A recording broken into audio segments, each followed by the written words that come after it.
Subdit 3 Tipikor Direktorat Kriminal Khusus Polda Sumsel menetapkan 4 tersangka dugaan korupsi pengadaan fasilitas olahraga anggaran Kemenpora tahun 2015. Para tersangka masing-masing Paradita Naka, Bastari, Said merupakan pihak swasta, serta Arif Budiman, oknum Kepala Desa Muara Saling, Kabupaten Empathlawang. Keempat tersangka diduga melakukan pengurangan volume pekerjaan, perusahaan fiktif dan pekerjaan proyek tidak sesuai dengan prosedur rencana anggaran biaya. Dugaan korupsi tersebut berada di 3 kabupaten Sumatera Selatan, yakni Ogan Ilir, Ogan Komering Ilir, dan Empathlawang.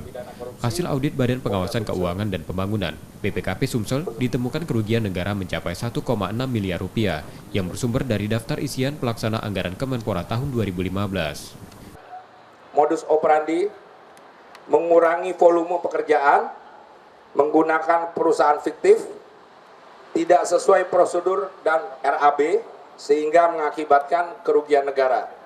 Total keseluruhan indikasi kerugian keuangan negara atas kegiatan pembangunan fasilitas dan sarana lapangan tersebut sebesar Rp1.618.790.461. Keempat tersangka kini ditahan di tahanan Polda Sumsel dan diancam hukuman 20 tahun penjara serta denda 1 miliar rupiah. Reski Oktora, Muklas Diferensial, Kompas TV, Palembang.